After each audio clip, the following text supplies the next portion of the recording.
செங்கல்பட்டு மாவட்டம் வில்லியம்பாக்கம் பகுதியில் அரசு நேரடி நெல் கொள்முதல் நிலையத்தில் வைக்கப்பட்ட நெல் மூட்டைகள் மழையால் நனைந்து சேதமடைந்துள்ளன. ஒரு மூட்டைக்கு 50 ரூபாய் கட்டாய வசூல் செய்வதாகவும் எழுந்துள்ள குற்றச்சாட்டு குறித்த கூடுதல் தகவல்களை நமது செய்தியாளர் டெல்லி பாபு வழங்க கேட்கலாம். டெல்லி பாபு, வணக்கம். இதை பற்றிய முழு விவரங்களை எங்களுக்கு சொல்லுங்க. நிச்சயமாக மணிபாரதி, செங்கல்பட்டு மாவட்டம் காட்டாங்குளத்தூர் ஒன்றியத்திற்கு உட்பட்ட வில்லியம்பாக்கம் பகுதியில் அரசு நேரடி நெல் கொள்முதல் நிலையம் செயல்பட்டு வருகிறது.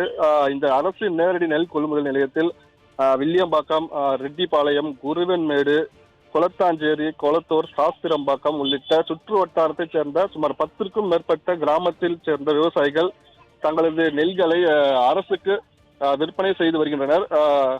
ஆனால் முறையாக அந்த அரசு நேரடி நெல் கொள்முதல் நிலையத்தில் நெல் கொள்முதல் செய்யப்படவில்லை என குற்றச்சாட்டு தொடர்ந்து எழுந்து வருகிறது. குறிப்பாக செங்கல்பட்டு மற்றும் அதன் சுற்றுவட்டார பகுதியில் நேற்று மாலை திடீரென பெய்த கனமழையின் காரணமாக அரசு நேரடி நெல் கொள்முதல் நிலையத்தில் விற்பனைக்காக வைக்கப்பட்டிருந்த விவசாயிகள் நெல்கள் மழையில் நனைந்து நாசமாகி உள்ளது. இதனால் விவசாயிகள் கடும் வேதனை அடைந்துள்ளனர்.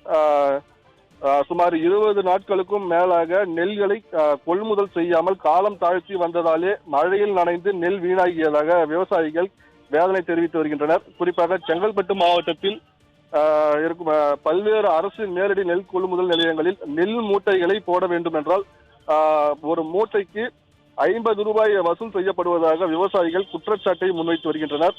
ரூபாய் 50 விவசாயிகளிடம் நெல்லை கொள்முதல் செய்யாமல் ஏமாற்றி வருவதாகவும் விவசாயிகள் புகார் தெரிவித்து வருகின்றனர்.